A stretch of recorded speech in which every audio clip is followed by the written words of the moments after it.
नमस्कार, मैं रवीश कुमार। हम दोनों, ये फिल्म का नाम है। राम और श्याम, सीता और गीता, शर्मिली, डॉन, सत्य पे सत्ता, राउडी, राठौर, कृष, ये सब डबल रोल वाली फिल्में हैं जिसमें कभी नकली किरदार असली को बर्बाद कर देता है तो कभी असली किरदार नकली का फायदा उठाकर अपना साम्राज्य फैलाता है। इसी क्रम में 1993 में प्रहलाद निहलानी की एक सुपरहिट फिल्म आती है आंखें, जिसमें गोविंदा और चंकी पांडे थे और गाना था वो लाल दुपट्टे वाली अपना नाम तो बता।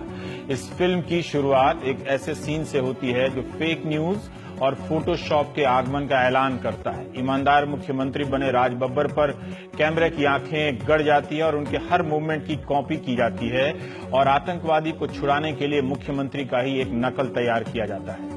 तब इस तरह का खेल सिनेमा वाले प्लॉट को दिलचस्प बनाने के लिए कर रहे थे। आज राजनीति आपको दंगाई बनाने के लिए फेक न्यूज की घूंट पिला रही है। फेक न्यूज हर जगह है। हम पत्रकारों को लेकर भी फेक न्यूज गढ़ा जाता है। मुख्य धारा के चैनल और अखबार फेक न्यूज का धड़ल्ले से इस्तेमाल कर रहे हैं। फेक न्यूज का एक ही मकसद है, आप भीड़ का हिस्सा बने, भीड़ जैसा बने, दंगाई बने और घर से बाहर ना भी निकलें तो भी खाने की मेज पर बैठकर या व्हाट्सएप चैट में धारणाएं गढ़ते रहें कि देखो जी, आजकल उनका दिमाग चढ़ गया है, वो ऐसे होते हैं, वैसे होते हैं, उन्हें ऐसा होना होगा, सबक तो सिखाना ही होगा।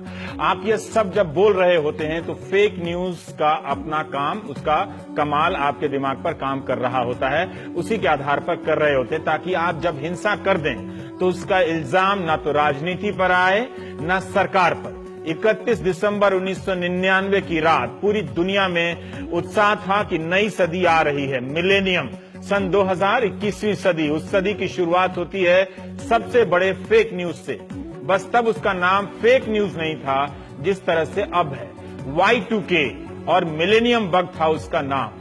Y2K का मतलब ईयर 2000, इंटरनेट के आने के बाद दुनिया की पहली ग्लोबल फेक न्यूज।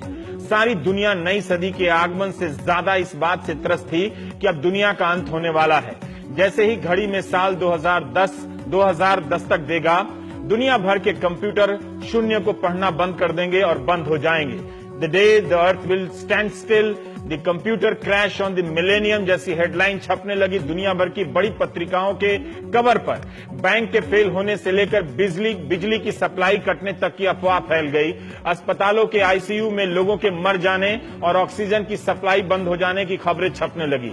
शेयर बाजार क्रैश होने वाला है, मिसाइलें अपने आप चल पड़ेंगी, युद्ध हो जाएगा, दुनिया बर्बाद हो जाएगी। 2008 में ब्रिटेन के प्रतिष्ठित पत्रकार निक डेविस ने किताब लिखी, फ्लैट अर्थ न्यूज। इसके कवर पर लिखा है, an award winning reporter exposes falsehood, distortion and propaganda in the global media. मतलब एक रिपोर्टर ने ग्लोबल मीडिया में झूठी खबरों, तथ्यों को तोड़ने मरोड़ने और प्रोपेगेंडा के खेल को उजागर कर दिया है। 21वीं सदी आई और ऐसा कुछ भी नहीं हुआ जैसा Y2K को लेकर कहा गया, लेकिन इस पर दुनिया भर की सरकारों ने 3.25 लाख करोड़ रुपए फूंक दिए। ये 21वीं सदी का सबसे बड़ा ग्लोबल घोटाला था। निक डेविस ने अपनी इस किताब में Y2K की यात्रा की खोज की है। उन्हें पता चला कि Y2K की पहली स्टोरी टोरंटो से छपने वाले फाइनेंशियल पोस्ट के किसी कोने में सिंगल पैरा में छपी थी। 1993 में किसी कंप्यूटर विशेषज्ञ ने यूं ही चेतावनी दी थी और वहां से यह स्टोरी 1995 तक आते आते America, Mexico, Canada, Europe, Australia और जापान तक फैल गई। 1997 तक मिलेनियम बग की स्टोरी पहले पन्ने पर छपने लगी और 98 तक इस स्टोरी ने दुनिया भर में तूफान मचा दिया। पूरी दुनिया में मिलेनियम बग पर छपने वाली रिपोर्ट की संख्या 10,000 से भी ज्यादा पहुंच गई। एक लेखक ने तो Y2K से कैसे बचें एक किताब लिखकर करोड़ों रुपए कमाए, अरबों रुपए। इसलिए जब कोई सफल हो, तनाव से कैसे बचे टाइप किताब लिखे तो सतर्क हो जाइए। लोगों को बेवकूफ बनाने वाली इन किताबों को पढ़कर न तो कोई सफल हुआ, न ही किसी का तनाव कम हुआ है।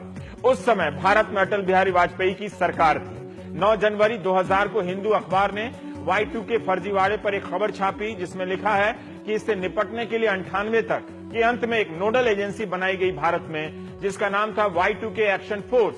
उसके प्रमुख बनाए गए मुंटेक सिंह अहलूवालिया, जो उस वक्त योजना आयोग के सदस्य थे। तब इससे निपटने के लिए 700 करोड़ का कॉर्पस फंड बना। साथ ही सभी विभागों से कहा गया कि वे अपने 99 के सालाना बजट का 3% Y2K की समस्या से निपटने पर खर्च कर सकते हैं। प्राइवेट कंपनियों से कहा गया कि वे अपना खर्चा खुद करें, जिसके लिए उन्हें 99-2000 के बजट में टैक्स छूट दी जाएगी। फेक न्यूज ने गरीब भारत देश को भी चूना लगाया। पान कौन खाया और किसके होठ लाल हुए पता नहीं। रूस, कोरिया जैसे कुछ देश भी थे जिन्होंने हंसा ऐसी खबरों पर और एक नया पैसा खर्च नहीं किया। तब शायद सरकारों ने अपने ऊपर आजमा कर देखा कि फेक न्यूज चल सकता है या नहीं। वैसे इस मामले में हम दुनिया से सीनियर थे। सितंबर 1995 में ही भारत भर के कई हिस्सों में लोग गणेश जी को दूध पिला रहे थे, तो हम सीनियर थे फेक न्यूज के मामले में। फेक न्यूज आज हम सबको आपस में लड़वा रहा है, भरसक कोशिश कर रहा है कि हम सब दंगाई बन जाएं। निक डेविस की तरह भारत में प्रतीक सिन्हा जो altnews.in चलाते हैं, रोज फेक न्यूज पकड़ते हैं। उनके साथ और भी जैसे लोग हैं, उनके जैसे पंकज जैन हैं जो SM होक्स स्लेयर पर फेक न्यूज को पकड़ते रहते हैं। आप जानते हैं कि हाल में बंगाल के बशीरहाट में पिछले दिनों सांप्रदायिक हिंसा की घटना हुई।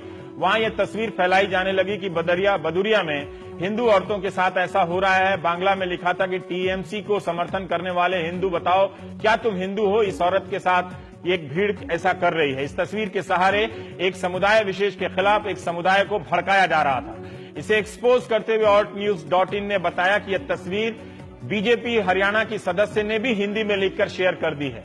विजेता नाम है उनका और उन्होंने लिखा है कि बंगाल में जो हालात हैं हिंदुओं के लिए चिंता का विषय है। बाद में पता चला कि यह तस्वीर बंगाल की नहीं बल्कि 2014 में रिलीज हुई एक भोजपुरी फिल्म के एक सीन की है। बताइए, आप सोच सकते हैं कि भोजपुरी फिल्म के एक सीन का इस्तेमाल बंगाल और बंगाल से बाहर धार्मिक भावना को भड़काने का खेल में हो रहा है। यही नहीं, scroll.in ने इस पर पूरी रिपोर्ट छापते हुए लिखा है कि बीजेपी की प्रवक्ता नुपुर शर्मा ने 2002 के गुजरात दंगों की तस्वीर साझा कर दी कि यह बंगाल में हो रही सांप्रदायिक हिंसा की तस्वीर है। स्क्रोल ने लिखा है कि बताने कहने के बाद भी इन ट्वीट को इन लोगों ने डिलीट नहीं किया। एक सामान्य पाठक के लिए फेक न्यूज को पकड़ना मुश्किल है। हाल ही में गृह मंत्रालय की रिपोर्ट में स्पेन की चमकदार सीमा की तस्वीर छप गई और news.in ने जब पकड़ा तो गृह मंत्रालय ने माफी भी मांगी। सोचिए, ये काम मुख्यधारा की मीडिया का है। अगर सारे अखबारों तक ये तस्वीर पहुंच जाती तो आप भी मान लेते या पहुंच ही गई होगी कि वाह क्या काम हुआ है, कितना शानदार हुआ है।